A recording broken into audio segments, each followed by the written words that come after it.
Hello, hello, everybody. Good to see you guys. Happy Monday. Let me know. I've got a different microphone here, so let me know that you can see and hear me okay. To everyone who's on, let's say a quick hello first, and then we'll kick things off. All right, who we got with us? So yeah, just like give me a thumbs up or something. You can hear me okay, because otherwise I can unplug this microphone if I have to. All right, so we got some good stuff going on. Okay, thanks for the hearts. Got that. All right. Hello, Luke's mommy. Okay, let's start at the top. Look, I'm already reading the comments. Already distracted by reading the comments. All right. One of these days we'll have to get a little what are they? They have like little administrators that can go in and curate all the comments or go through all the comments. But okay. So hello, Pat. Good to see you. Magnificent sales. Awesome to see you here as well. That's and then there was me. Wait, we have Lauren. Gosh, I can't remember. Magnificent sales. Sherry, good to see you. Pat, I think we have Lauren and Kali, right? Okay. And Jen, good to see you. Sherry, awesome to see you. Sharon, thanks for being here. Kathy, good to see you as well. Who else do I got? Luke's mommy, hello, hello. Kathy, good to see you. All right. So as people jump on, we'll do a quick intro. So for those of you watching this for the very first time, know that you can scroll ahead a couple of minutes. We always take a minute or two to just kind of jumpstart things and let people get the notification that we've gone live. And also just a quick introduction if I have not met you before. My name's Elaine. I am the Animal Reiki Lady. I'm an Animal Reiki Master, Animal Chaplain, Animal Medium, all of those beautiful things for the beautiful animals in our life that have led me to this channel.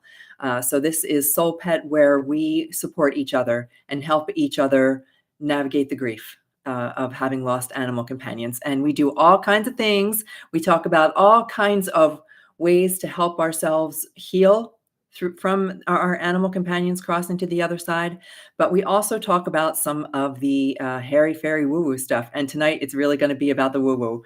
I call this Paranormal Pets, and it was prompted by Pat. Love all your questions. Pat asks some of the most unique questions and really starts things, gets me thinking about certain things. So we had a question come up last week about spirit boxes. So I'm going to explain what a spirit box is and how that works. Not necessarily as much with our animal companions, but we'll talk about it. So we talk about all kinds of things. No topic is off limits. We like to go down the rabbit hole of exploring different metaphysical things. And in this case, we're going to be talking about some of the paranormal stuff. So do pets show up as ghosts? What are some of the signs that we receive? And we talk about signs a lot on this channel because we like to get confirmation from our animal companions that they're still with us. But we're going to go a little deeper than that because we're going to talk about things like drop-in souls. What else do I have on the list for tonight? Visitations, physical manifestations. I have some good stories for you, and I would love for you guys to share your stories too. But what I want to start out by saying is that I'm asking everybody just to keep an open mind. I am fascinated by this kind of thing. I have always been fascinated by this paranormal, metaphysical, supernatural kind of connection. And the more once my animal companions crossed, that all these doors opened for me, that I started exploring and understanding and getting a real understanding that none of it is supernatural, it's supernatural. And so we're going to talk about some of that stuff without and hopefully I'll be able to give you some explanation about how these things work. I would love to also hear your stories. So if anybody's got any stories that they want to share, go ahead and put it in the comments, and we can talk about what those stories are. So this is our first live stream of 2025. Super excited because it's year number 2. Tonight we kick off year number 2 of SoulPet. And I couldn't be, looking back on the past year, I just couldn't be happier about this. I could not be happier than the community that we've started here. And for those of you who are catching this for the first time, it just kind of shows up in your feed, know that we have got a community of people. You are welcome to join us every single Monday. We do this. Just about every Monday. I missed a couple last year, but it's going to happen from time to time. But every single Monday, we get together and we have conversations about all kinds of things. And we also do readings. Now, do I see Jody on yet tonight? Yes. Hey, good to see you, Jody. And who else jumped on? Donna, good to see you as well. Lauren. Okay, good. I wanted to make sure I was right about that. Good. I'm going to do readings tonight for Cece and Hope. And that's why I wanted to make sure that Jody was on. And I'll get to that in just a second. So we do these, we talk about every topic under the sun when it comes to connecting with our animals on the other side of life, how they are still with us, how their energy never, it doesn't disappear. Energy cannot be created or destroyed. They're always with us, just in a different form. And that's one of the things we're also going to talk about tonight is dimensions. I'm going to try to put this in as easy to understand format as possible, asking you to keep an open mind and knowing that you don't have to buy into everything that I say. These things that I share are the things that I have personally experienced or personally have come to an understanding about. And you don't have to agree, or you can be skeptical. Skeptical is fine. I'm like the prime skeptic. I'm still skeptical of certain things. But then I just do my homework and I do a little bit of research. And when something resonates with me, then I accept it. I accept it, and I share a lot of that with you guys. Okay, so let's see. What else do I want to talk about? I want to talk about a couple things. Open mind. That when we talk about these kinds of connections with animals, there isn't anything bad. And we have been Hollywoodized, is what I call it. We have been sold we've been sold a story. That's all we've done. We've been sold a story that comes to us through movies and television shows, and in some cases, books. And it's something but fear sells. That's what another thing that came to mind as I was going through all this. Fear sells. So when Hollywood puts together a movie about ghosts, it's going to be traumatic. They want to scare people, but they want to get you scared. But there's nothing scary about this, especially when it comes to our animal companions who would not ever dream of deceiving us or harming us or hurting us. Nor is there some evil animal out there who wants to creep in on your little communication session with your animal companion. It does not work that way. And I'll just say this real quickly for those of you who have been in my classes. Sorry, I have an itchy nose tonight. For those of you who have been in my classes, you know that when we come from a place of love, that nothing else gets through. It can't get through. It's vibration. We talk about this other times as well. Vibration, frequency.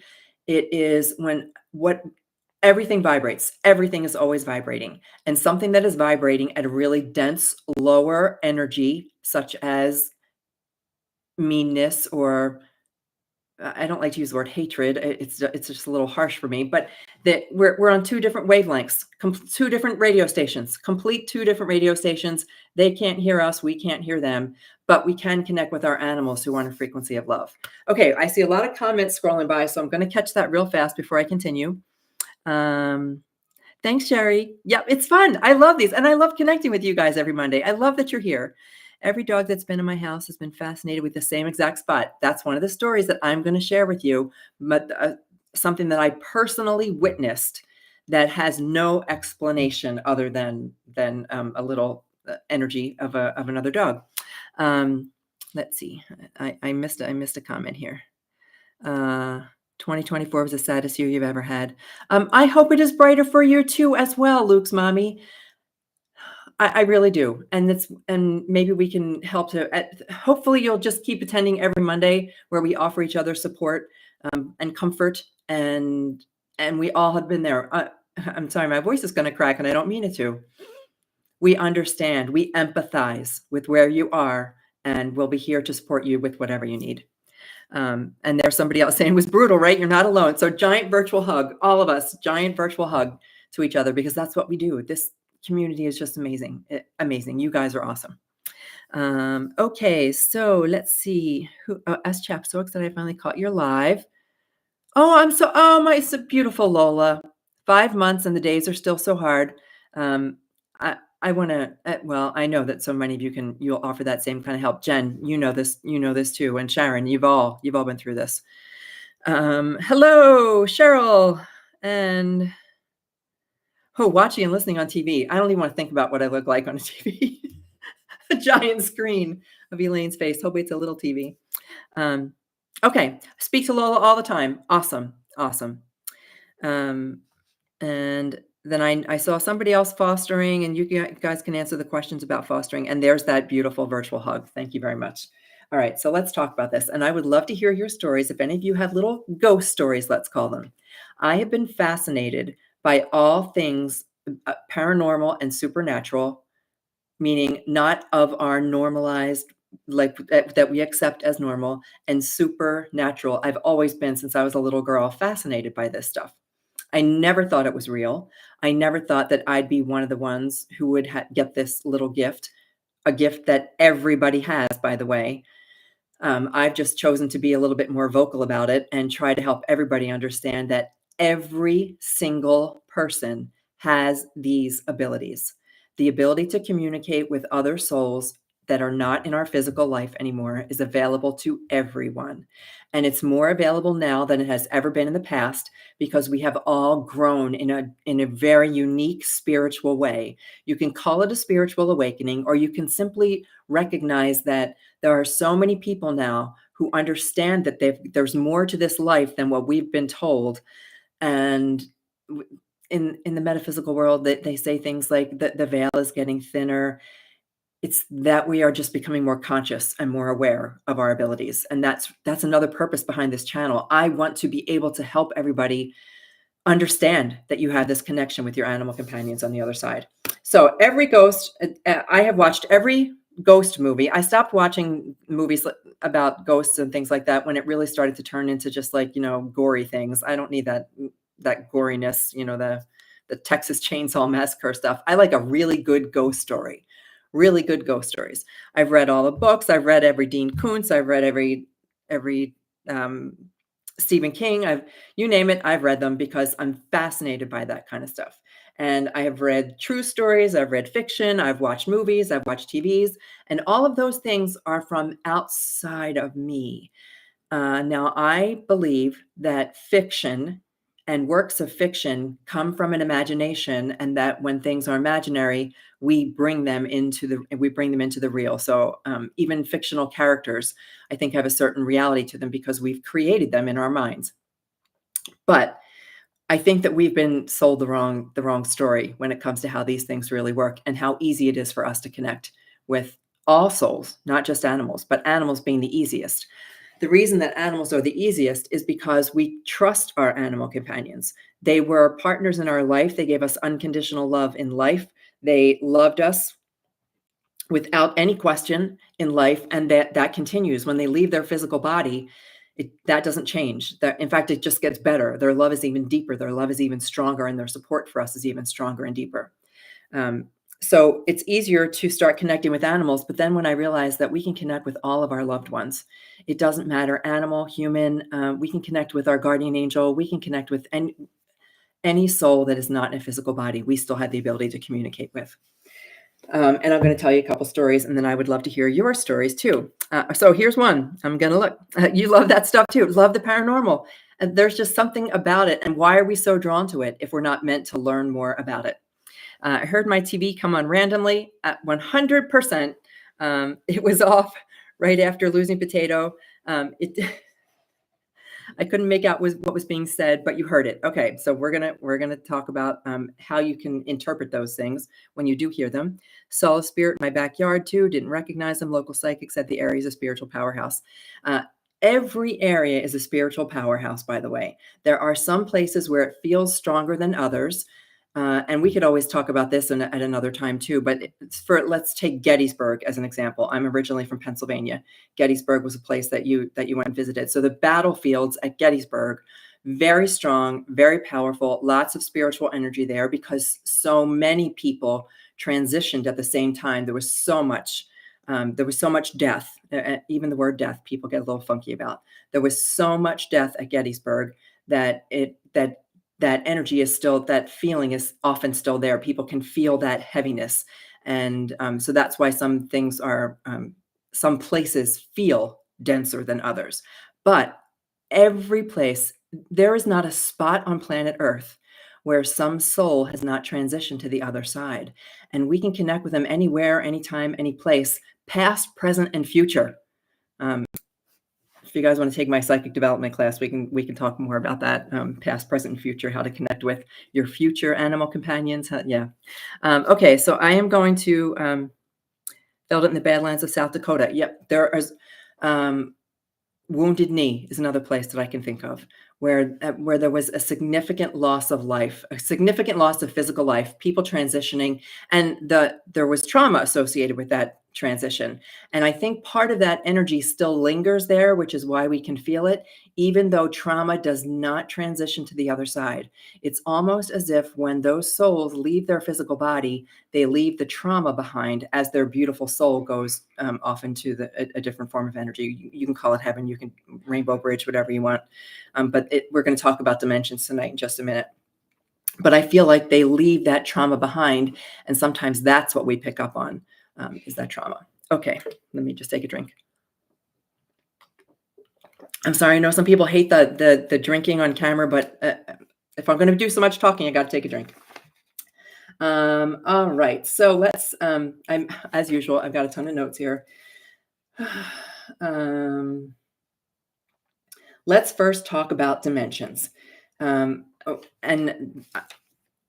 why we'll focus just on animals.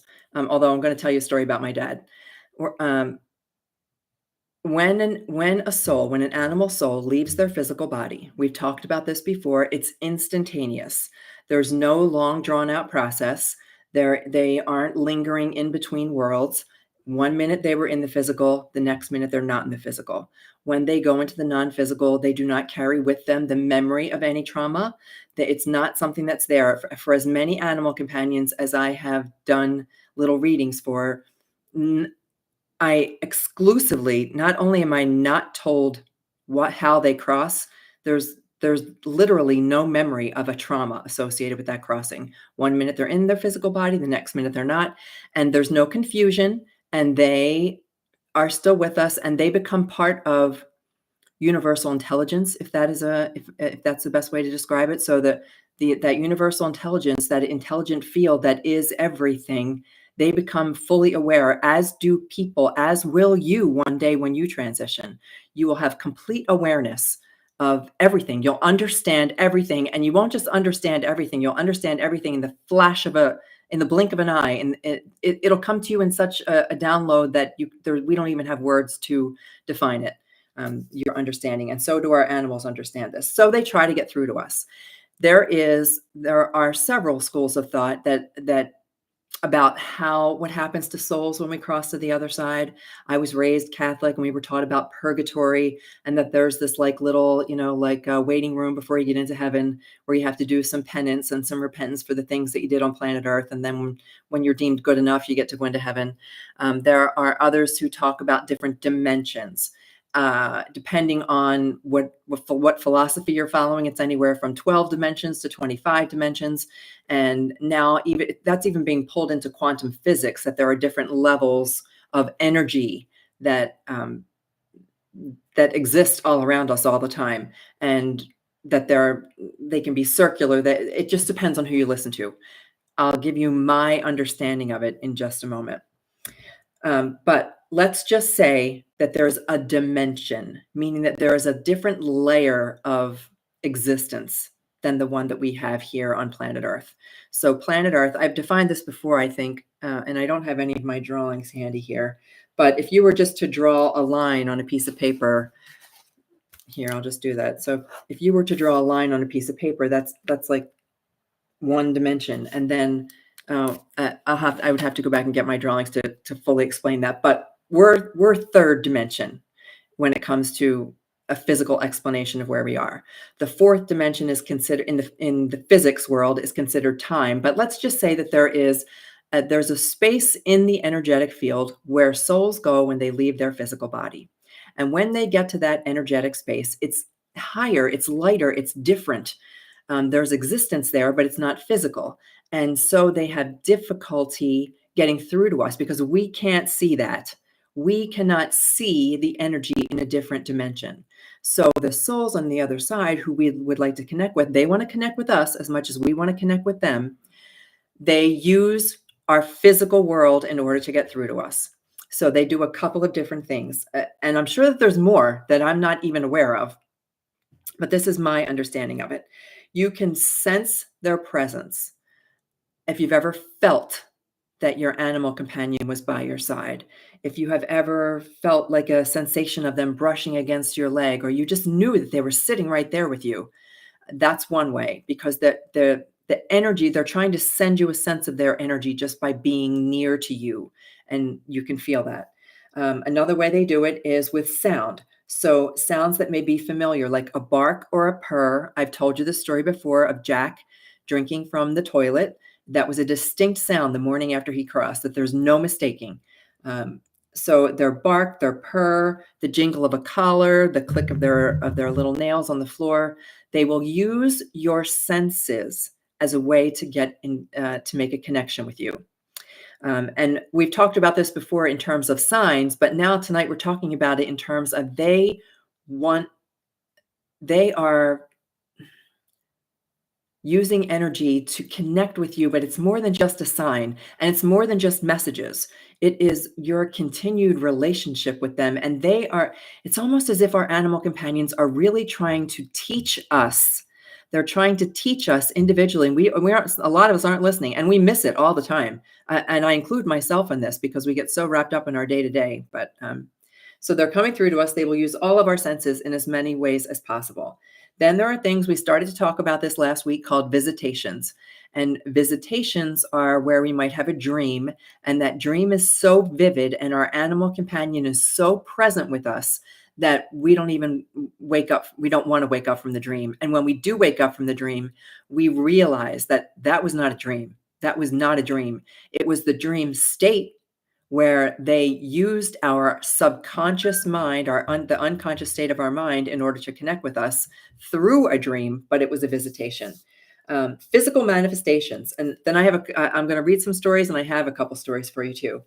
Physical manifestations. All of a sudden, something shows up that wasn't there before, like a toy. Their toy shows up out of nowhere, or you move the furniture, and there's a bit of their food there, or a bit of their fur and they've been passed for a long time, and you vacuumed 100 times, but there's their little bit of fur right there. So in unexpected places, objects show up, or things like toys show up, and then other animal messengers. Um, the belief that some animals who have crossed to the other side um, will come to you in the form of other animals. So a bird pecking at your window, a butterfly who constantly shows up, that can be interpreted as your animal companion using that physical being to get your attention. And that's the goal, is to absolutely grab your attention. They want to do things that grab your attention. And I'll talk about the spirit boxes in a second, but electronics is an easy one because it's a form of energy that they can manipulate. So for hearing or seeing something on the television, for a radio coming on out of nowhere, sometimes knocks at the door and there's nobody there, or scratching at the door and there's nobody there. Oh, I think it was Pat. Pat gave me gave us the example about the clock, that it's the same time. It seems to be like 2 minutes before the hour that Logan shows up. So that's a great way, is with the clock. And I want to show you the thing with the clock. So let me just read the comments real quick, and then I'm going to share 2 stories with you before we go any further.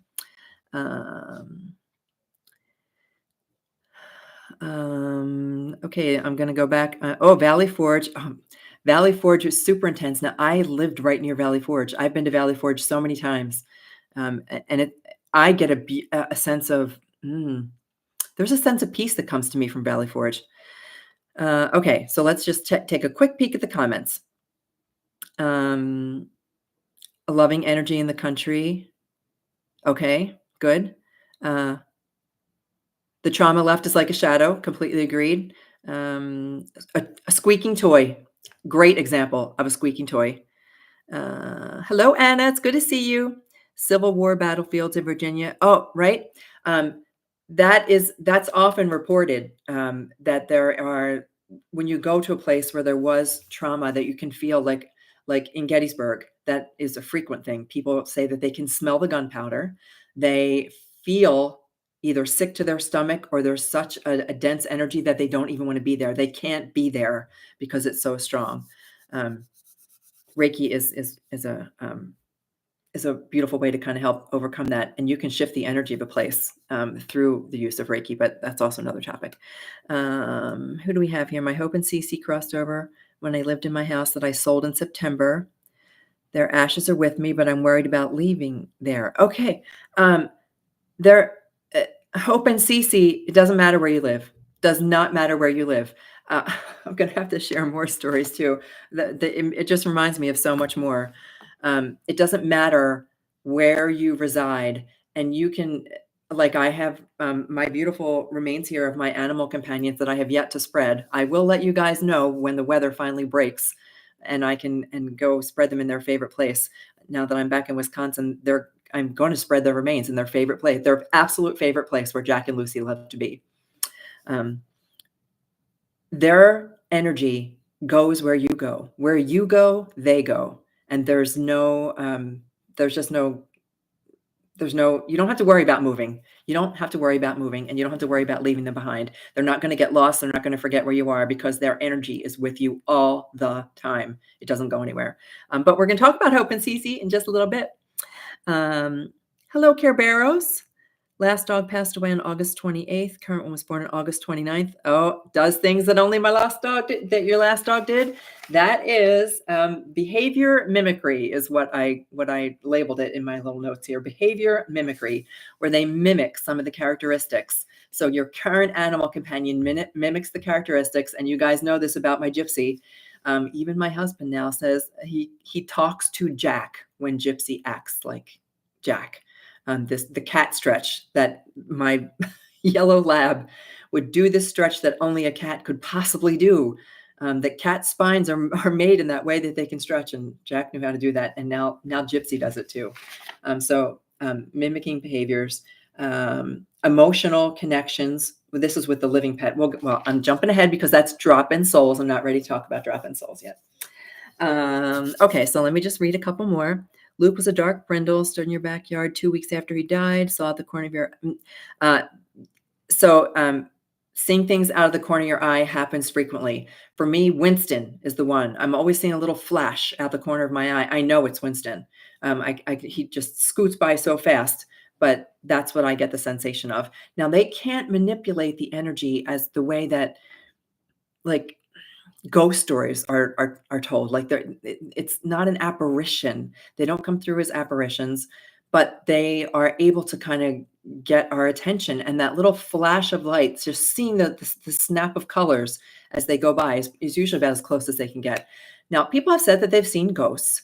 And I've tried to explore a little bit more about ghosts, but I don't have enough that I can share specifically about that, like being able to see like a shadowy, other than a small brief shadow, or showing up in a window, or showing up in the clouds, or showing up in mist. That's as far as I've gotten with that. Okay, so I'm just going to read a couple more comments, and then we'll keep on going. Chispa has sent you several signs. Flickering the lights. Yep. So, oh, yeah, right. Hummingbird's the exact time that you're talking to her, and her name in videos when you're sad. It happens more than we know. It happens every single day. If we could be consciously aware and set the intention every single morning that we are going to look for the signs from our animal companion. We are going to look for their reassurance. They want to reassure you that they are there. It can be their name. It pops up in videos, it pops up on t-shirts like I've shown you guys. The flickering of the lights, that just happened to me. The light that just started flickering, that I'm certain was my father. I'm sorry, I'm getting ahead of it. And hummingbirds, that was the other thing. The hummingbirds, cardinals, butterflies, dragonflies, all of those creatures seem to be easy for them to get the cooperation of, work in coordination with, to get your attention. Phoebe pushed her giggle ball, heard it make the sound, right? There's no, right? And you can't mistake those sounds. Best friend's dog appeared fully to her soul dog. She wasn't expecting it, and it startled her. I've known only one other person, and I've shared this story before, who could see. And I think that it has more to do not as much with the animal companion as with the person. I hear a lot. I smell a lot. I will get the most unusual sense, more than anything, more than hearing, even I smell. I receive scents of all kinds. And I will know instantly when I smell something cooking or I smell something burning. An electrical smell comes to me frequently. The smell of a cigarette, the smell of coffee. Those are all scents that come to me when nothing like that is present. I smell them, and that's when I know that I'm receiving some kind of sign. 4 squirrels in my yard are your last 4 fur babies. Pat, I wouldn't. I 100% wish that everybody would accept that they're however they can come through, they're going to come through. We'll talk about drop-in souls in just a minute.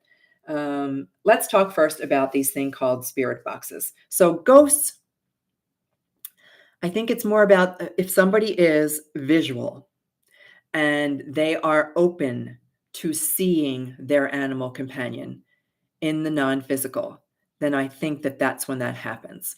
I consider myself wide open, but I think that my clairvoyance, clear sight, is not as strong as my other clairs.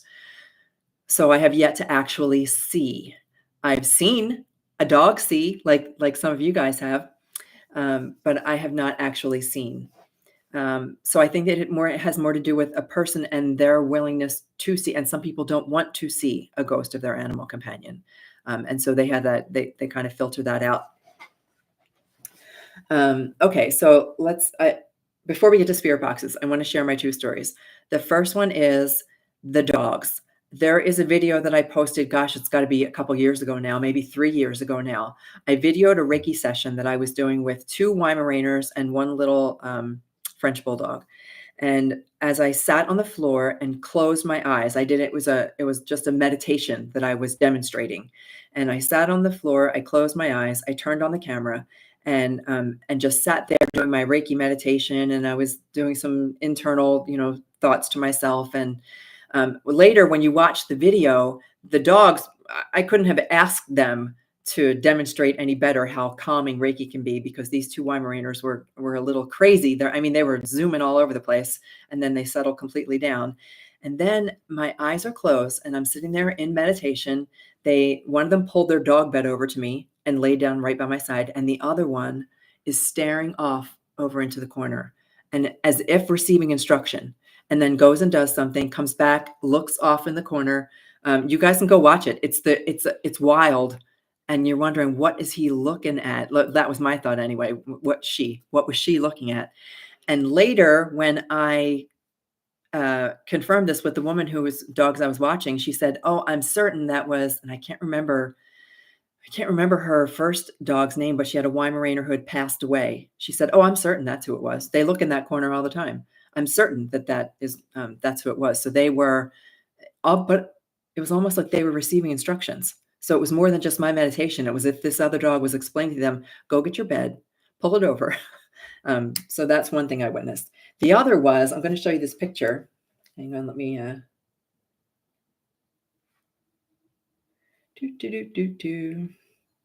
right, let's see if you can see this. I don't know if you can, but that's a grandfather clock, and there's a dime right there. I don't think you can see the dime really well, but there is a dime right there. And the night before, I was helping my mother move, and that was my father's grandfather clock. And he said, it was going off, and it was making a lot of noise. I couldn't sleep. It chimes every 15 minutes. It does the whole grandfather thing. And as I was falling asleep, I was asking my dad, "Just let me fall asleep. Please let me fall asleep. And oh, by the way, I would love it if you could just send me a sign." I literally asked my father to send me a dime. But I didn't quite phrase it like that. I said, "It doesn't matter what it is. A dime can drop from the sky if that's what you want to do. But I would love to get a sign from you that you're okay with us moving mom." We were moving my mom. And the next morning, I got up and I was going to pack this clock away. I lifted the clock up, and underneath his clock was the dime. So I took a picture, and of course, I had to send it to all my family. But so there are ways that, and can I explain to you how that dime got there, when it got there, who put it there? Did my father magically come down, lift up a clock, and slide a dime? I have no physical explanation for that dime being there, but there it was. So anything that's what I would call the physical manifestation. Anything that shows up at the oddest time that is unexpected, that clearly gets your attention, is one of the ways that they're getting through. Okay, let's see if there's any other comments. Ladybugs. Yep, ladybugs. I would also say spiders. I know that spiders get a bad rap, but once you learn to connect with them, they don't bother you anymore. Bees too.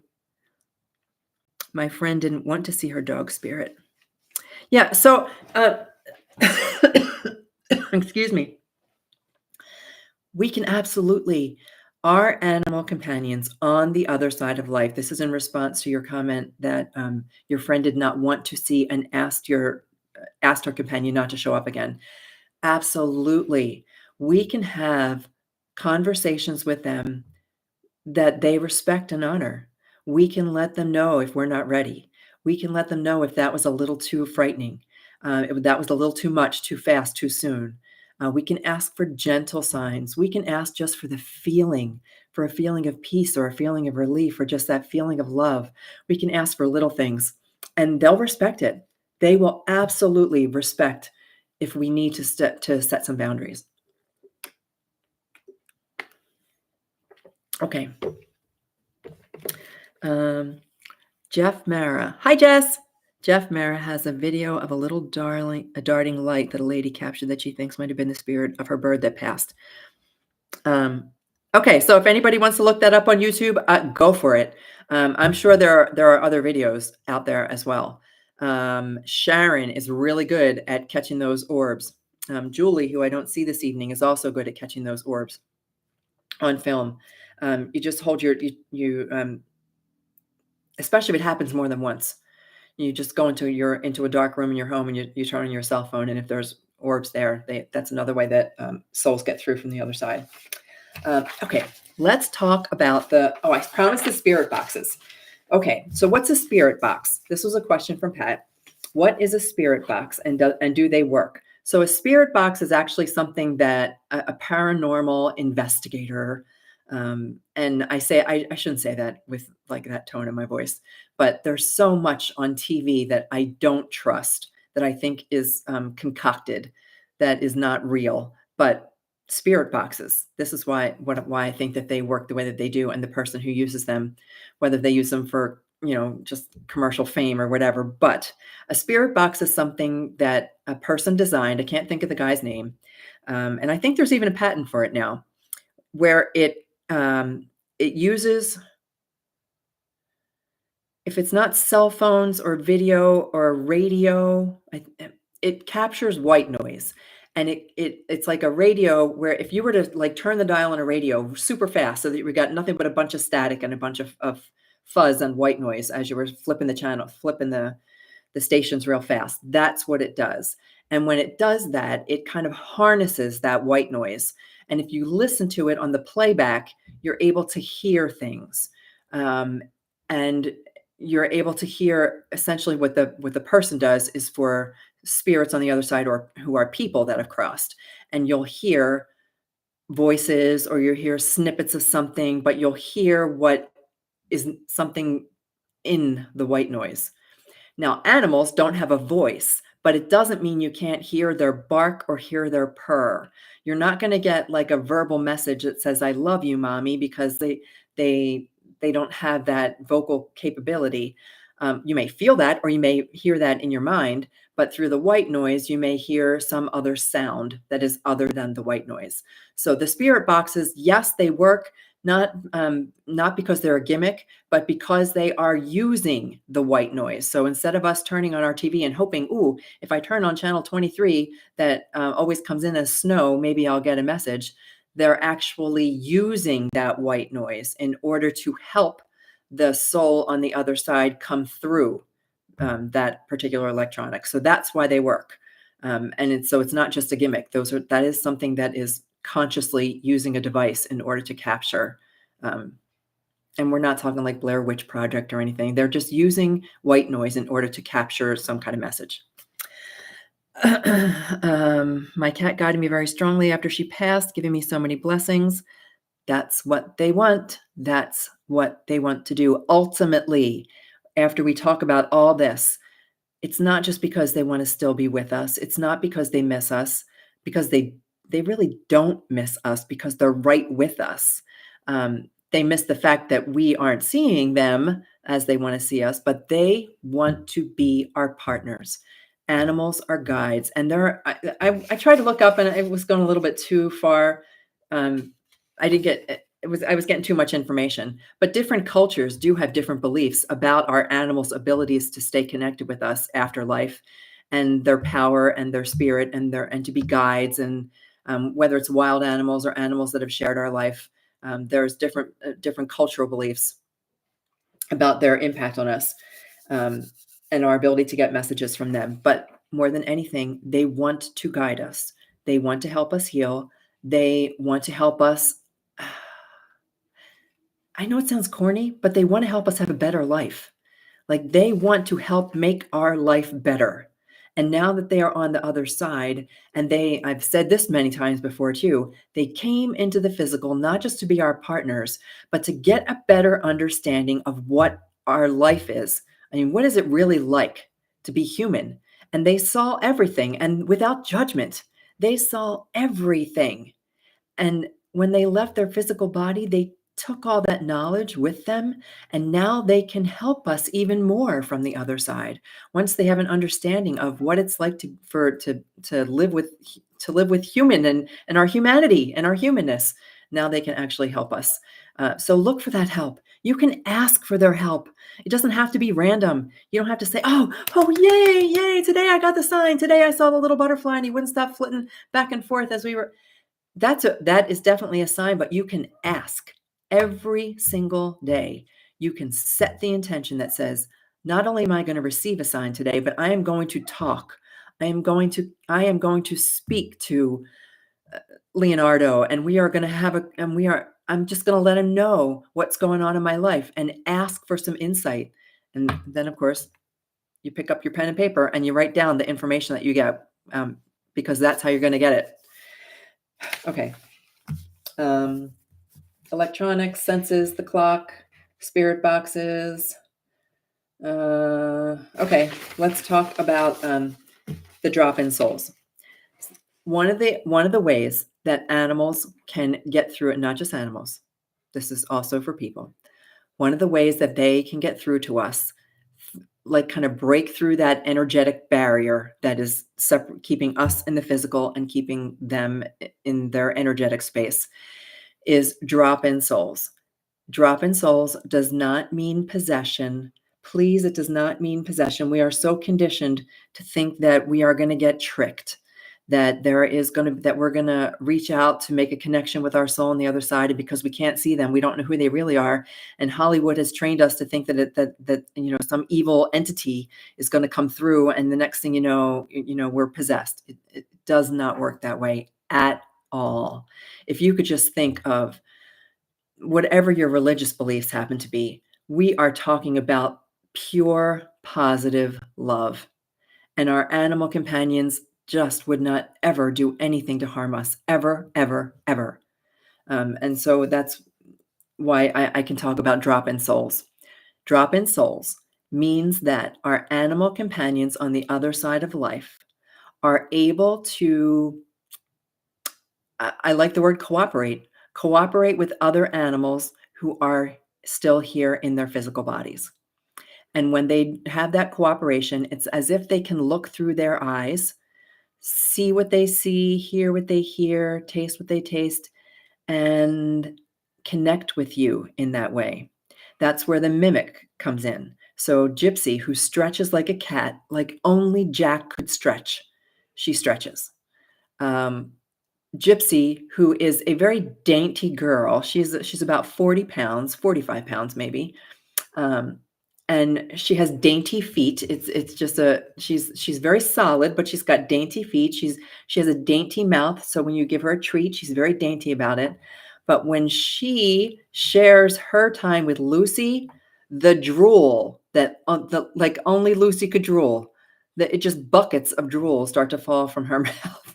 And Gypsy's a small dog, but she drools like my beautiful black lab Gypsy.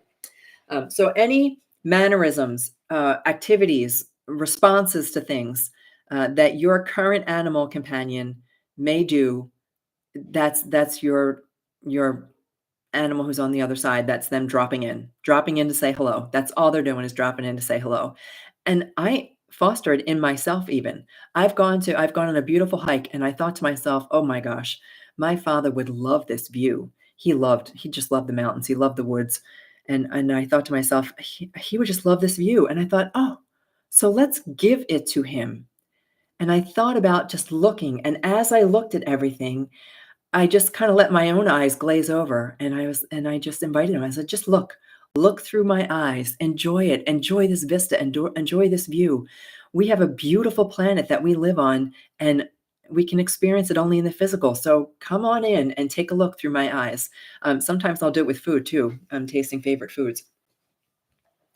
Okay, so that is mimicking. Then emotional resonance. That's where a familiar emotional connection, like only I would get from my Lucy. Or Winston's a better example because Winston was a snuggle bug.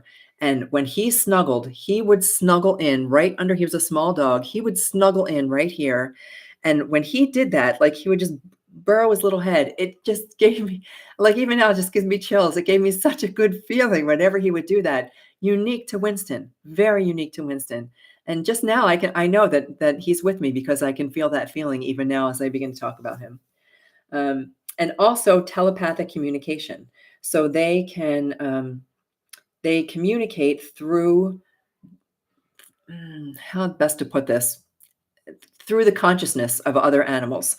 So all of a sudden the bark or the meow or the purr, or them trying to think of another animal with a sound that may come out of their mouth, is all of a sudden you're like, "Oh my God, that sounded like Jack, or that sounded like Lucy, or that sounded like Phoebe, or that sounded like um, Scout," whoever it may be. But so it comes through as a form of communication, and then you may receive insight. Like you may just get a sense in your mind. Like if you ask yourself the question, "Wow, I wonder if that was Logan just trying to get through to me right now." As soon as you ask that question, the answer is yes. If your brain thought to ask that question, you know that the answer is yes, that that was Logan trying to get through, or whoever your pet may be. So drop-in souls, they can do it at any time.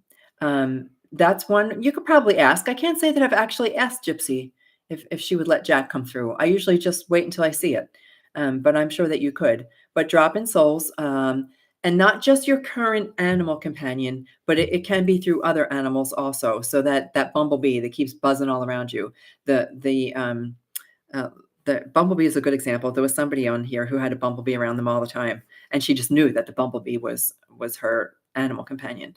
Bumblebees, birds, the four squirrels. There can be any number of animals all cooperate with each other, whether it's wildlife or an animal who's sharing your home. They are all cooperative. They understand. I think they understand. I asked myself this question earlier today. Do animals really understand what it means to die? And this happened because I was walking across the parking lot, and there was like a woodchuck who had been run over by a car. And I very gently picked up the woodchuck and placed him into the woods. And I thought to myself, I wonder, does the woodchuck understand what it is to not be in the physical anymore? And I still haven't gotten to a full answer about that yet, but I think that the answer is they don't pre-understand what death is, but I don't think they don't believe that their existence ends. They know that their existence continues, whereas humans, we're always thinking, "Huh, wonder if, should I, like, what if, is this a roll of the dice? Do I do this just in case? There really is a hell." Um, that's a very, very human condition. It's not an animal condition, but I don't know how I got on that subject. Okay, so why do they drop in? They drop in to give us comfort. They drop in because they want to, because it's fun. They drop in sometimes to deliver messages, to give us guidance, to help us heal, to help us through the healing process. And perhaps just to feel a connection with the current animal who's living in our home, that they want to be part of that still. So they may do the drop-in soul thing. Okay, let me see. What questions do you guys have? Ask Gary and Potato to help my foster. We can absolutely do that. They'll help us with that. They'll help us with anything. Here's Donna. Elaine, do you know of any reason why some animals show more obvious signs, like feeling the animal or seeing its spirit, versus others using signs that might be hard to interpret?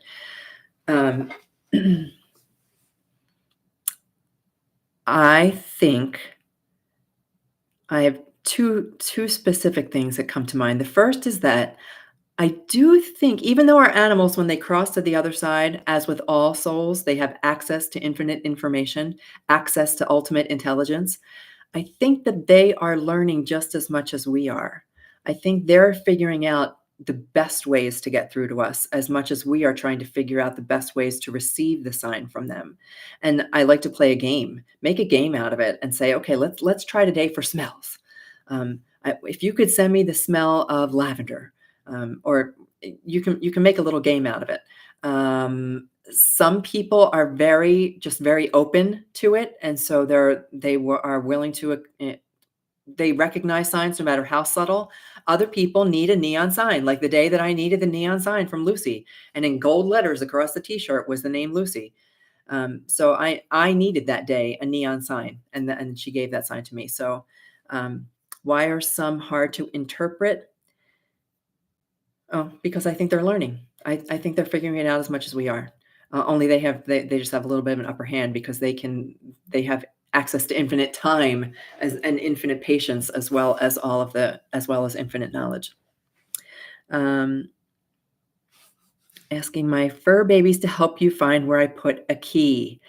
You still can't find it. Maybe they don't know where it is either, but I bet, or that's not necessarily true. Their perspective of where it may be different than yours. They don't see things from the same perspective as us. But if you really want to find your thing, there's a Reiki thing. It's called, the one that I use is Say Hey Ki. It's a Japanese word, and it's just about it. You just chant it. You just chant the words Say Hey Ki. And isn't that funny that the last word is ki? It's Ki, but it's pronounced ki. And you just say Hey Ki, say Hey Ki, say Hey Ki. Where is my key? Say Hey Ki. And you can guide yourself towards that key. The other thing that you can do is use a pendulum. Do I have my pendulum handy? It's too far across the room. A pendulum it's not magic. It's not a magic wand. There's nothing magic about it. It's you know where that key is. You know where the key is. You just can't bring it to the front of your memory. So you use your pendulum, and you could write things on a piece of paper: living room, kitchen, bedroom. And you swing your pendulum and you ask it to show you what yes looks like. So you would hold the pendulum in your hand, and it swings back and forth, and slate swings horizontal, and then you hold it over the bedroom, you hold it over the bathroom, you hold it over the kitchen, and it will tell you which room to start in. The other one, and I was taught this just as a little girl, and it was taught in the Catholic school. If only I just laugh at my religion sometimes. The nuns would tell us whenever we lost something to pray to Saint Anthony, and they would have us chant. Can you imagine a whole classroom of little kids chanting, "Please, Saint Anthony, come around. Something's lost that can't be found." And you had in mind what it was, so it's key. And you would just hold the picture of that key in your mind. You need to know where it is. "Please, Saint Anthony, come around. Something's lost that can't be found. Please, Saint Anthony, come around. Something's lost that can't be found. Please, Saint Anthony, come around. Something's lost that can't be found." And all of a sudden, you will have the impulse to go to a drawer that is in a little plastic container that sits on top of your desk, and you're going to pull open that drawer, and out of the drawer is going to come your key. So that's another way. I have a pendulum, but I don't know how or what to do to ask. Okay, here, super quick. Hang tight. Hang tight. Live demonstration on the way. Okay, still here. All right. This is an example of a pendulum. Okay, my pendulum is copper. It's a little weighted piece of copper on the end of a chain. and it sits on this, I don't know, there's a word for this, right? What is it when there's a little ball there that, and so you hold it by the ball so that you cannot influence the chain, and you can ask the pendulum. And when I say that, take that with a huge grain of salt. You are asking the part of yourself that knows, and you don't trust it, and you just can't bring it to the forefront of your mind.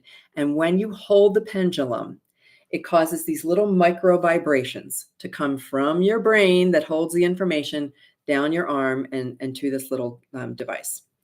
You can use a necklace if you don't have a pendulum. You don't have to go actually get a pendulum. You can do anything that will hang freely like this. And you're going to use my hand, but you could use a piece of paper with a word on it. And I would say, now I'm just going to do this. I'm not going to ask. It's already moving. I'm trying not to move my arm, trying to hold my hand still as I watch the camera. So the pendulum begins to swing. Without moving my hand, the pendulum is swinging. And so now I know what it looks like. So it's swinging kind of diagonally as if it were like to 11 o'clock on a clock. So from like 11 to 5, that's the way that it's swinging. So then I would put on my piece of paper, I would put maybe a key, or I might put the names of the rooms. And I would hold my pendulum over that piece of paper and say, okay, so if this one is the living room, is it in the living room? And if the answer is no, it's going to swing in a direction. Now, this is going in a circle, actually. It's going to swing in a direction completely opposite to what okay, so it's not in the living room. All right. Is it in the closet? Is it in the closet? I'm asking it, is it in the closet? Well, just in case it thinks it's in the closet, because that's a yes. So who knows? Go check your closets. But that's all you do. Now, this does not hold any magic. There's nothing special to this. It's not cursed or blessed. It's an extension of your intuition. It's a way to trust your own intuition and go with what that intuition says. Okay, there you go. Your subconscious knows where the key is, right? That's exactly right. And that's all you're doing, is using a tool to help your subconscious remember and bring it to the front of your mind. Sometimes it'll come in a dream. I taught myself in a dream how to drive stick shift. I have nobody taught me how to drive stick, and I bought a stick shift car ages ago. And in my dream, I taught myself how to use stick shift. I am hoping that you guys can hear me all okay, because she's going to mention the nuns. What can I say? They were such a huge part of my upbringing. Yeah, the nuns. Oh, those nuns. Those funny ladies. Okay, I did have one nun. Her name was Sister Rita. Sister Rita, they wore these big black robes, and she always pulled out this little packet of pills. It was in this little silver box. And in the middle of the day, she'd just flip open that box and pop a pill and put the thing back. And I was like, oh God, are we driving her crazy that she has to take pills to deal with all the kids? Okay. All right. So I think that was everything about paranormal pets, is what I call this, just because it was fun to call it paranormal pets. Our animal companions have access to reach us in ways that we have been taught to consider as not normal, but it's perfectly normal. And they can get through to us, and they try to get through to us. If we can just be aware and conscious. Most of us spend our days in default mode. We get up, we check our phones, we make the coffee, we get everybody off to school or to work, and then we get in our car. I'm just using that as one example, but we all have a routine that we get into, and that routine is often what stops us from being able to connect with our animal companions. They want to connect with us in these ways, to be guides, to be co-pilots, to be partners, to help us improve the quality of our own physical life. We are meant to enjoy this life. And their crossing, while painful, it doesn't have to mean that we're separate from them. Not having them in there, I think that's another thing that we may be conditioned to thinking that we need them in the physical body in order for us to feel their love. And it's just not the case. They love us even more. And when we can be open to that by consciously being aware every single day. And if you find yourself in default mode, you realize it's 11 o'clock in the morning and you haven't let your animal companion cross your mind. It's okay. It's okay. There's no sense of time on the other side. You just sit down for a minute or two and go, all right, I think at this moment in time, nothing is more important than than me connecting with my animal companion. And then you just wait for that sign or a feeling, a sensation, or do like I do. You pick up your pen and just start to write something down, because whatever comes into your mind, that thought is being planted there. That thoughts, there's not a little spot in our brain that's the thought center where there's somebody in there typing out little thoughts and they're coming through your brain. Those thoughts are coming from this field of infinite intelligence that our animals now reside in. So be open to that possibility that you can get messages from them in any number of ways. Okay. All right. Let's do our little reading. I'm just going to co-creators, 100% co-creators, journaling, writing letters to them, writing stories about them, sharing memories about them, looking at photos, all of those things that sometimes we associate, like I can't possibly look at their photo, it's too painful. Or, when I worked in the pet funeral home, we would make memorials for people and they would never come to get them because it was too painful. And I wanted to be a delivery I wanted to go house to house and just let them know how much their animal companion just wanted to be with them, that it didn't have to be painful. Anyway, okay, let's do this little reading for Cece and Hope. So Cece and Hope. First thing I want to say is that this was requested on your behalf from somebody else, and I want you to know, you guys, the person wrote such a beautiful, sweet message to me. I love doing this. I do this for the joy of it. Do I get all the information right? Yes. I just sometimes don't know what some of the information means. But everything that I receive, I trust as real. And I love to be able to connect with your animal companions. I just started to get caught up again on my emails. And now there's a couple new requests in there, but this one was back from like December 10th, I want to say. I love doing this. I love this for you guys. And I don't care if it's 1 pet or 10 pets, does not matter. I love to do these readings. I will try to keep, if you ask me for 10 different animals and there's 10 other people who are also asking, I may kind of space it out a little bit, but I love to connect with your animal companions. I mean, I just love it. I loved so much connecting today with Hope and Cece, because this is what I learned from Hope and Cece. Hope and Cece, Hope is a Chihuahua and Cece is, a cat. What do you call that? Multicolored cat, tortoise shell. Is that right? I can't remember. But anyway, that kind of brown and black and all those colors mixed together.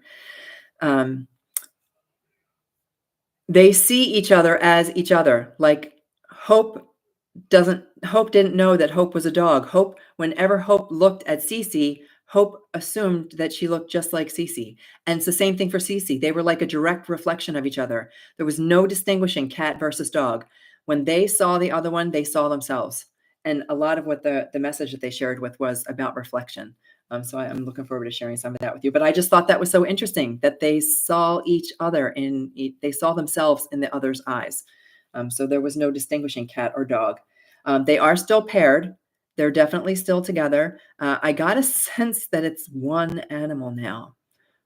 So I couldn't quite wrap my mind around that, but that's the sensation I got. It was like they're just like I sometimes feel that about Jack and Lucy. Like Jack and Lucy are Jack and Lucy. It's not Jack and Lucy. It's Jack and Lucy.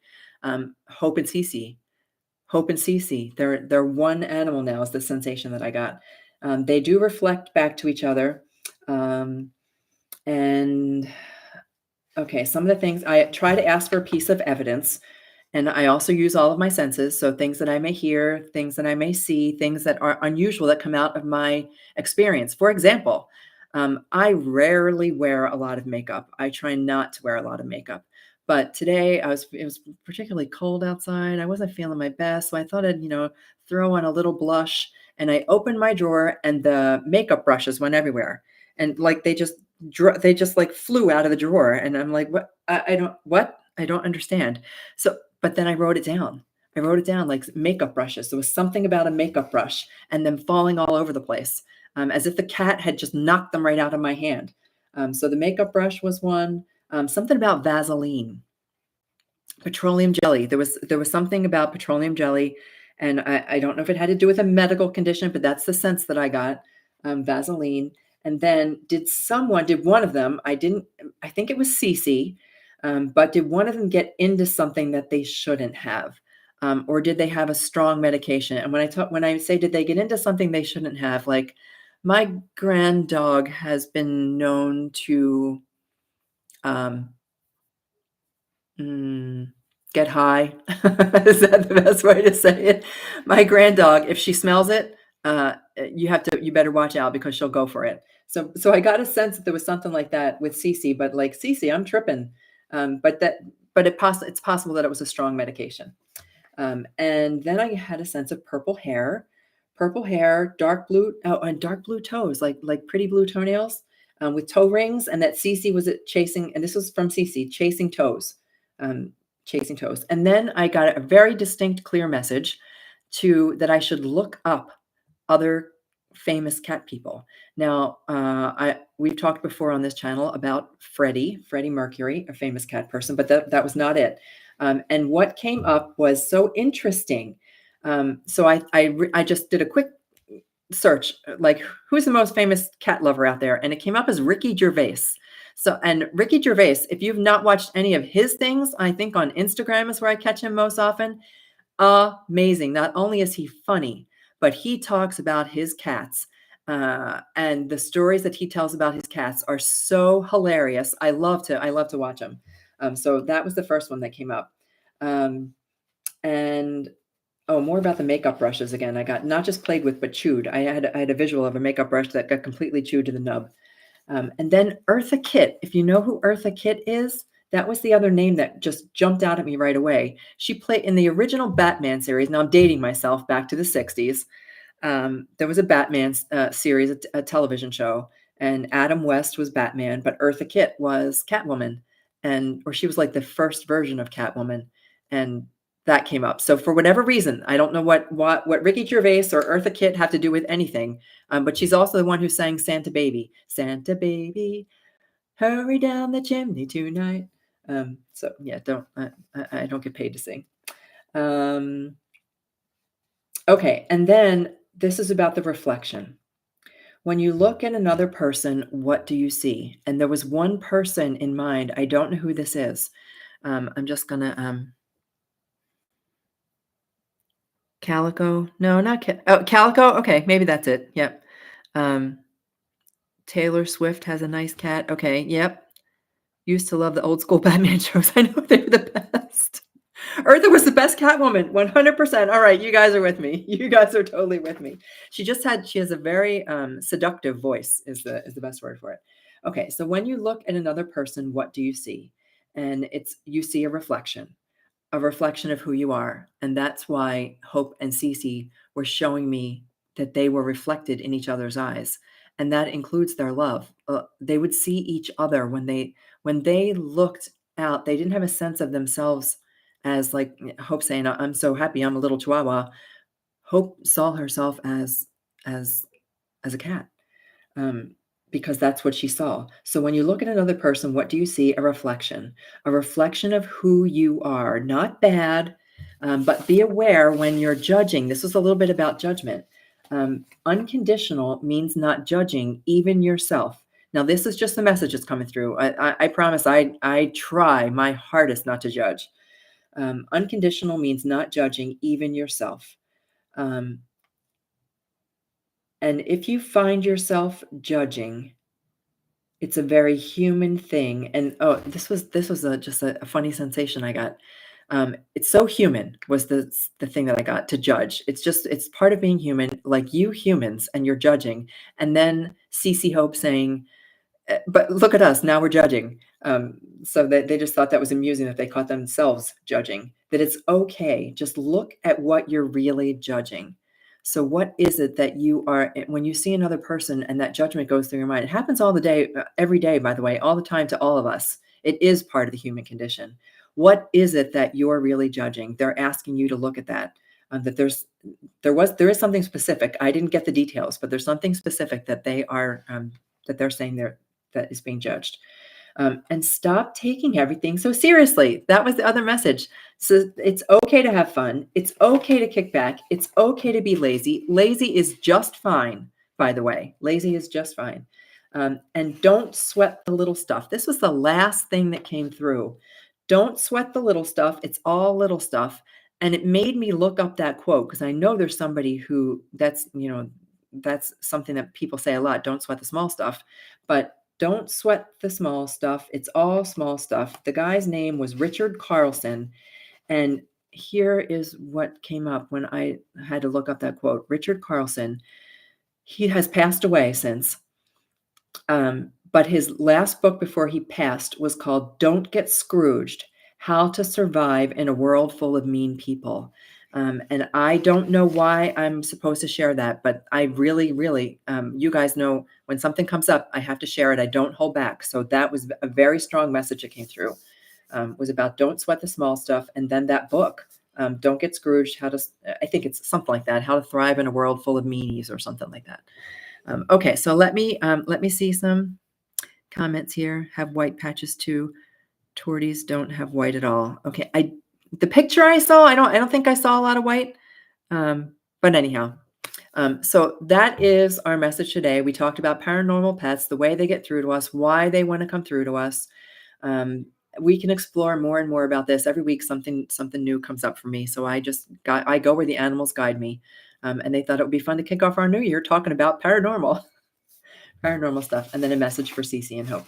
Okay, my friends, we're going to wrap this up, call an end to it. Oh, I would like to call an end to it at it's 11111 for the length of time that we're about to wrap up. All right. It's been great to spend this Monday with you. I hope everybody has a beautiful week. I will see you all again next Monday. Until then, may animals light your way. Take care, everybody. Thank you so much. And bye-bye.